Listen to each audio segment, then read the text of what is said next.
آج کچھ لوگ کہتے ہیں کہ امام اعظم غیر مقلدین کہ ان کو صرف 17 حدیثیں آتی تھیں. ہم کہتے ہیں تمہاری کتنی تم علمی میدان کے اندر یتیم ہو. 17 حدیثیں امام اعظم کے بارے میں کہنے کہ انہیں آتی تھیں، اور جس بخاری کی تم رٹ لگاتے ہو صبح و شام، وہ امام بخاری شاگرد ہیں امام احمد بن حنبل کے. کن کے شاگرد ہیں؟ امام احمد بن حنبل کے. اور امام احمد بن حنبل شاگرد ہیں امام شافعی کے، اور امام شافعی شاگرد ہیں امام محمد کے. امام محمد شاگرد ہیں امام ابو یوسف کے، اور امام ابو یوسف شاگرد ہیں امام اعظم ابو حنیفہ کے. جس بخاری کی تم صبح و رات گردان ناپتے ہو، بخاری بخاری، وہ امام بخاری بھی امام اعظم کے شاگردوں کے شاگردوں کے شاگردوں کے شاگرد ہیں. اور امام بخاری جس امام کے مقلد ہیں امام شافعی، وہ امام شافعی امام اعظم ابو حنیفہ کے شاگردوں کے شاگرد ہیں. یعنی جن کے وہ تقلید کرتے ہیں، جن کی تقلید کرتے ہیں، وہ مقلد امام شافعی جو ہیں، وہ امام اعظم کے درجے کو نہیں پہنچتے، تو امام بخاری کا تو درجہ ہی بعد والا ہے. امام اعظم ابو حنیفہ رحمۃ اللہ علیہ کے بارے میں یہ کہنا کہ 17 حدیثیں یاد تھیں، ان کے شاگردوں کی کتابیں پڑھو، ہزارہا حدیثیں تو ان کے شاگردوں کی کتابوں میں موجود ہیں. پھر ہمارے امام اعظم ابو حنیفہ رحمۃ اللہ علیہ کا مقام کتنا اونچا ہے. حضور سیدی داتا گنج بخش علی حجویری رحمۃ اللہ علیہ نے کشف المحجوب میں لکھا، آپ فرماتے جب میں شام میں تھا، اور شام میں حضرت بلال حبشی صحابی رسول مؤذن رسول حضرت بلال حبشی رضی اللہ تعالی عنہ کے مزار پر انوار پہ میں حاضری کے لیے وہاں موجود تھا. تو داتا صاحب فرماتے ہیں کہ میں ان کے مزار پہ بیٹھا تھا، میں نے مراقبہ کیا. کہتے میری آنکھ لگ گئی، ادھر آنکھ لگی تو دل کی آنکھیں کھل گئیں. خواب میں رسول اللہ تشریف لائے، اور کہتے ہیں میں نے خواب میں اپنے آپ کو مکہ شریف میں پایا کہ جس طرح میں مکہ میں ہوں، اور مکہ شریف میں مسجد حرام کے جو باب ہے بنی شیبہ، وہاں سے کہتے میں حرم میں ہوں. نبی پاک علیہ الصلوۃ والسلام باب بنی شیبہ سے، حضور علیہ الصلوۃ والسلام وہاں سے حرم میں تشریف لائے. تو کہتے میں نے دیکھا کہ رسول اللہ صلی اللہ تعالی علیہ وسلم نے اپنی گود میں ایک سفید داڑھی والے بزرگ کو اٹھایا ہوا ہے. یعنی اعضاء سارے مکمل ہیں، یوں اٹھایا ہوا ہے جس طرح کوئی گود میں بچے کو اٹھاتا ہے.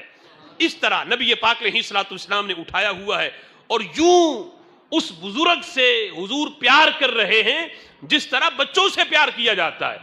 تو کہتے ہیں میں قریب آیا، اور میں نے آ کے ان کے قدم کی پشت پہ میں نے بوسہ دیا.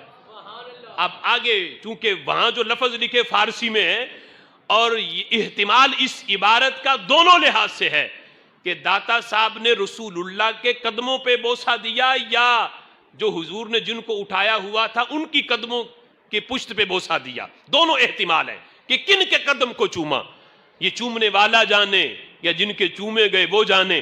تو کہتے ہیں میں نے قدم کی پشت پہ بوسہ دیا. تو پھر میرے دل میں خیال آیا کہ یہ کون بزرگ ہیں کہ جن کے ساتھ رسول اللہ صلی اللہ تعالی علیہ وسلم اتنی محبت فرما رہے ہیں، اور جن کو اپنی گود میں اٹھایا ہوا ہے.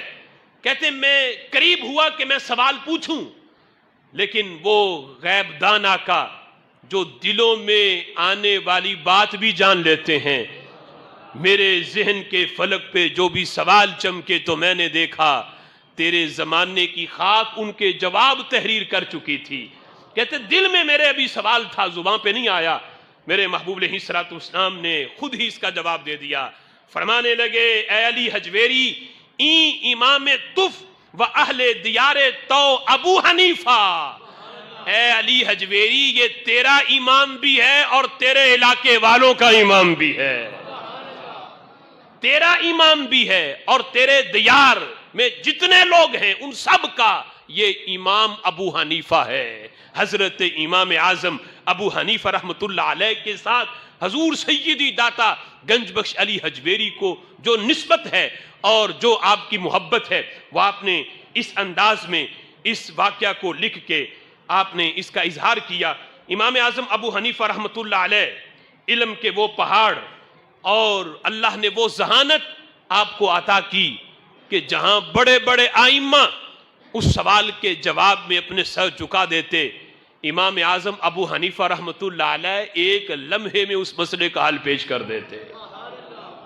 امام اعظم ابو حنیفہ رحمۃ اللہ علیہ کا دور تھا، مسئلہ پیش ہوا کہ کسی بندے نے گھر آیا تھکا ہوا، بیوی سے پانی مانگا، اس نے پانی لانے میں کچھ تاخیر کر دی تو شوہر کو بڑا غصہ آیا۔ جب بیوی پانی لے کے آئی تو شوہر نے غصے میں کہا کہ اگر یہ پانی میں پیوں، یہ جو تم نے پکڑا ہوا ہے، تو تمہیں طلاق، کسی اور کو پلاؤ تو پھر بھی طلاق، اگر اس پانی کو پھینک دو پھر بھی طلاق، اور اگر اس پانی کو تم خود پی لو پھر بھی طلاق۔ ابھی پھینکنا بھی نہیں، پینا بھی نہیں، کسی کو پلانا بھی نہیں، اور کسی جگہ پہ اگر رکھا تو بھی طلاق۔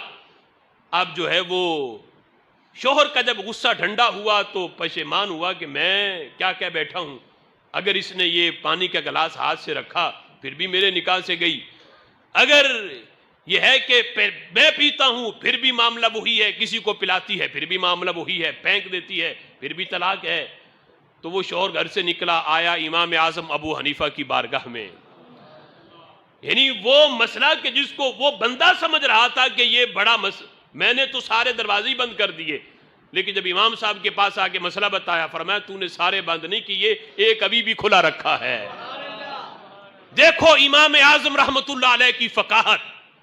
آج اگر اس مسئلے کو جس نے پڑھا ہوا نہیں، یعنی جب تک ہم نے نہیں پڑھا تھا تو جواب آئے کہ پتہ نہیں امام اعظم کیا جواب دیں گے، دروازے تو سارے ہی بند ہیں، یعنی یہ مسئلہ اب کسی کے سامنے جس نے یہ واقعہ نہیں سنا تو وہ کہے گا ہاں مسئلہ دروازے تو سارے بند ہو گئے، لیکن امام اعظم تو پھر امام اعظم ہیں۔